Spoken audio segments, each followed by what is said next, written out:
Ya, pengertian negara dan bangsa, proses pembentukannya, kemudian sifat negara itu sendiri, kemudian unsur-unsur apa yang ada di dalam negara, tujuan serta fungsi apa itu negara. Nah, negara kalau kita kemarin belajar tentang warga negara, tentu di warga negara itu kemudian individu-individu yang kemudian tergabung menjadi komunitas, dan komunitas itu kemudian masuk ke dalam sebuah negara yang di dalamnya itu kemudian ada aturan-aturan mainnya, gitu ya, regulasinya itu, maka kita akan bicara tentang apa itu negara itu sendiri, gitu ya. Negara, kalau saya ambil dari ini ya, beberapa definisi negara dari beberapa jurnal. Negara itu apa sih? Negara itu adalah alat atau wewenang yang mengatur atau mengendalikan persoalan-persoalan atas nama masyarakat. Atau negara adalah suatu masyarakat yang diintegrasikan karena mempunyai wewenang yang bersifat memaksa dan yang secara sah lebih agung daripada individu atau kelompok yang merupakan bagian dari masyarakat itu. Atau negara adalah suatu masyarakat yang mempunyai monopoli dalam penggunaan kekerasan fisik secara sah dalam suatu wilayah. Nah, di layar Anda bisa lihat definisi negara itu yang kemudian saya bold merah ya.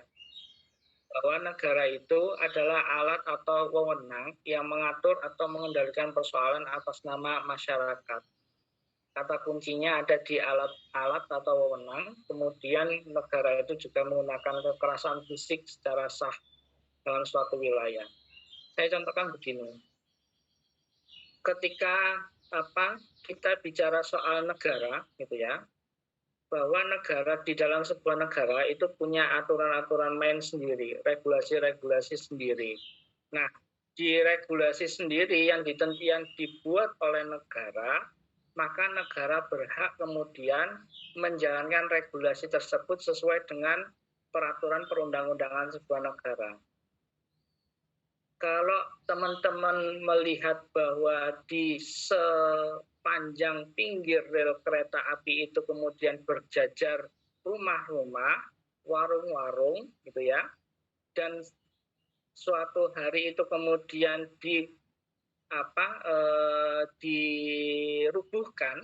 dirubuhkan oleh Satpol PP, misal seperti itu, maka itu bagian dari definisi negara. Kenapa saya sebut bagian dari definisi negara? Bahwa negara itu berhak menggunakan kekerasan fisik secara sah. Ya, negara itu berhak menggunakan secara fisik secara sah. Fisiknya seperti apa? Penggunaan kekerasan secara fisik itu seperti apa?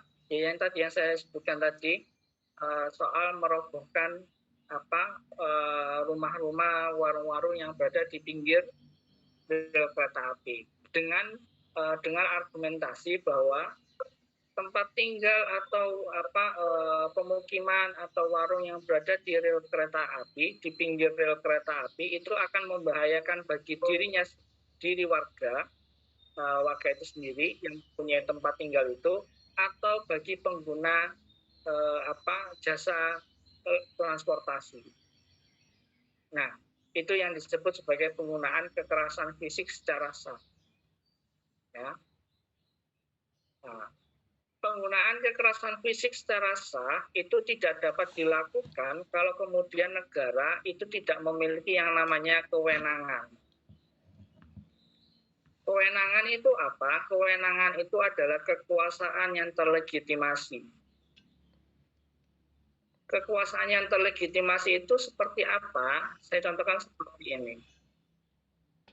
Kalau di sebuah daerah itu punya kepala daerah dan disebut sebagai eksekutif, dan di daerah itu juga terdapat legislatif, maka legislatif itu bisa kemudian memerintah eksekutif dengan dasar rapat musyawarah yang ada di legislatif.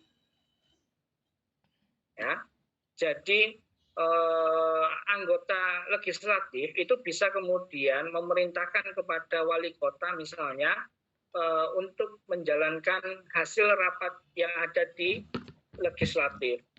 Nah, instruksi itu kan bagian dari perintah, memerintahkan, karena legislatif itu punya kuasa mewakili warga atas nama warga, dan pelabelan sebagai anggota legislatif itu yang disebut sebagai legitimasi atau formalitas. Jadi kewenangan itu adalah kekuasaan yang terlegitimasi, kewenangan itu adalah kekuasaan yang terformalkan. Apakah ada kekuasaan yang tidak terformalkan? Ada. Gampangnya itu, contoh yang paling gampang, kalau Anda menyuruh adik Anda yang lebih kecil, gitu ya, karena Anda adalah kakaknya dan Anda mentang-mentang lebih besar daripada adik Anda, maka itu bagian dari kekuasaan Anda. Itu contoh yang paling gampang.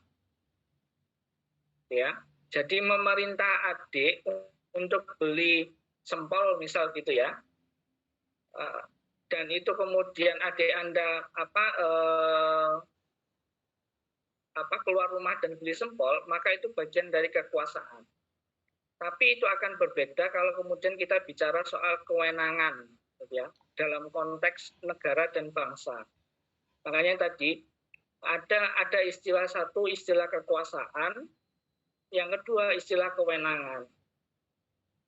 Nah, kekuasaan itu adalah bagaimana individu itu kemudian mampu mempengaruhi individu yang lain agar individu yang lain itu bertindak dan patuh tunduk sesuai dengan individu yang pertama, yang nyuruh, ya, yang memerintahkan. Tapi kalau kewenangan itu adalah kekuasaan yang terlegitimasi.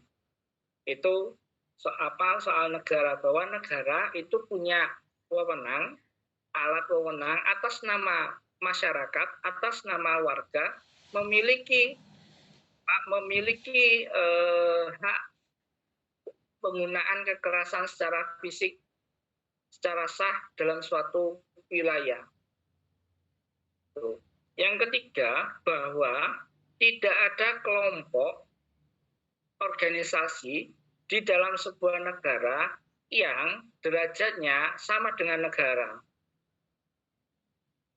Ya, jadi tidak ada individu, organisasi atau kelompok yang boleh membubarkan sesuatu selain negara. Kalau kemudian ada yang membubarkan, misal membubarkan ormas yang lain gitu, ormas lain kemudian membubarkan ormas lain dari kelompok yang lain gitu, maka itu tidak diperkenankan.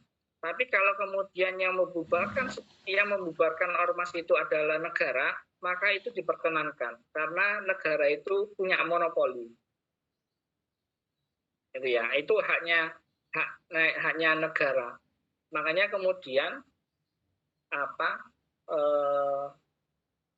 bagi sistem, kalau dalam konteks keindonesiaan, bagi sistem demokrasi sebenarnya definisi bahwa penggunaan kekerasan fisik secara sah dan memonopoli itu agak bertentangan dengan demokrasi sebetulnya.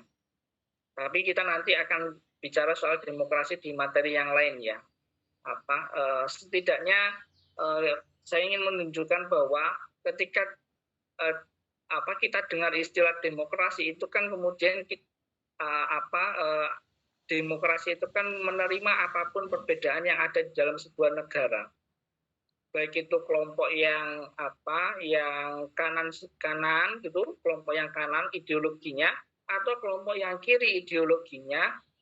Dalam demokrasi itu diperkenankan dan tidak diperkenankan untuk membubarkan antara kelompok satu dengan kelompok yang lain. Itu demokrasi. Balik lagi ke negara.